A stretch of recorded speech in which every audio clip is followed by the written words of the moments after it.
Hello, YouTube. In the summer of 1975, a Soviet scientist and later author and paranormal phenomena researcher Valentin Psalomshikov arrived on a scientific trip to the Nalchik High Altitude Geophysical Institute. It's in the Kabardino-Balkarian Republic of Russia and in the Caucasus. And I've talked about Psalomshikov before and some of the very insightful research that he was involved with or knew about.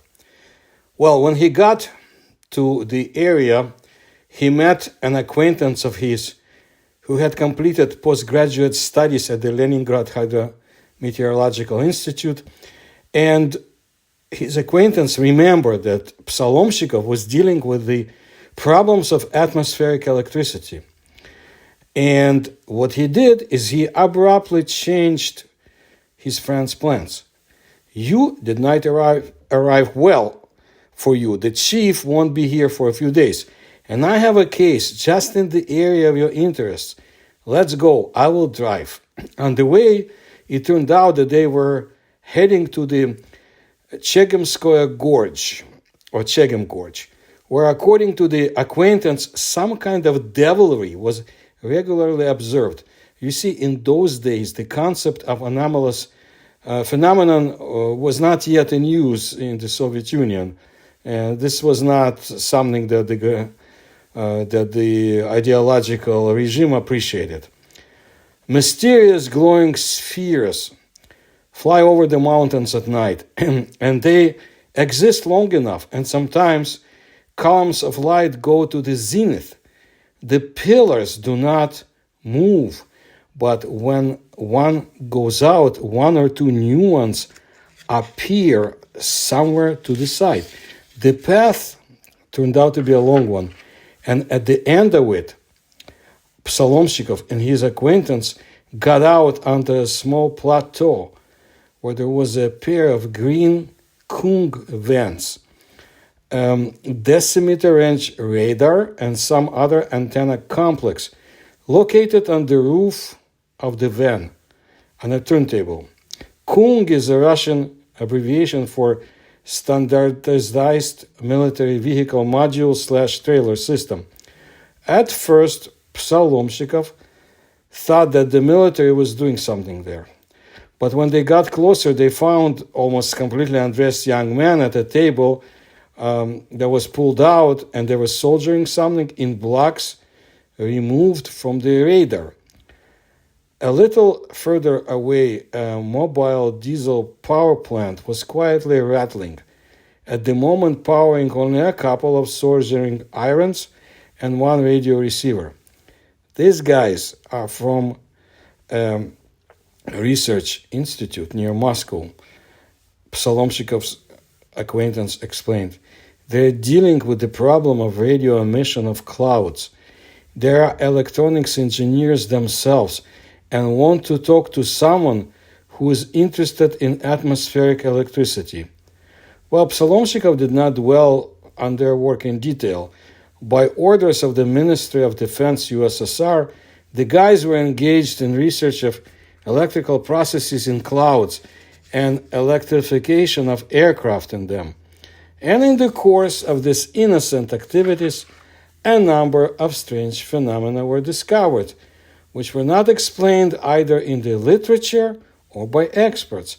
In particular, in addition to the already mentioned luminous spheres, they recorded a phenomenon with the help of a locator, which received an unofficial name.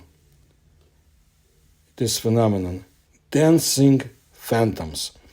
Sometimes in the afternoon, more often in the afternoon, with a clear sky, thin vertical structures appeared on the locator's screen, some curved along a sinusoidal wave and moving chaotically as if in a dance.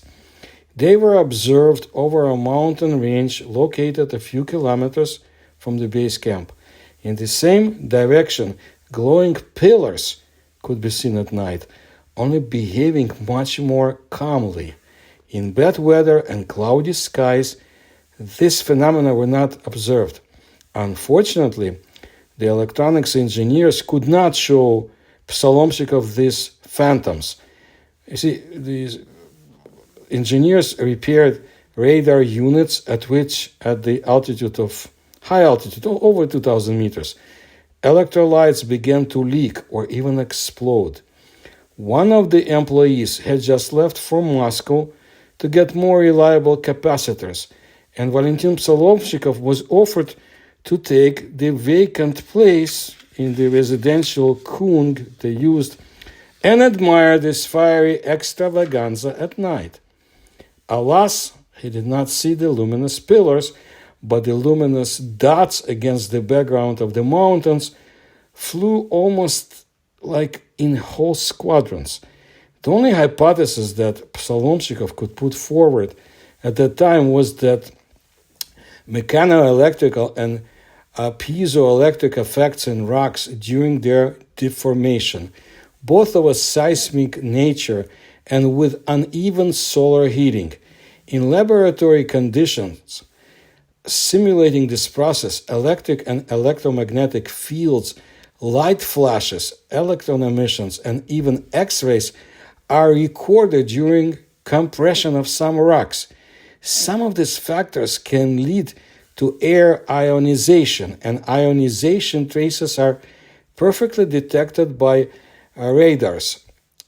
Vadim Chernobrov's Encyclopedia of Mysterious Places in Russia cites numerous cases of observations of anomalous phenomena in the same area.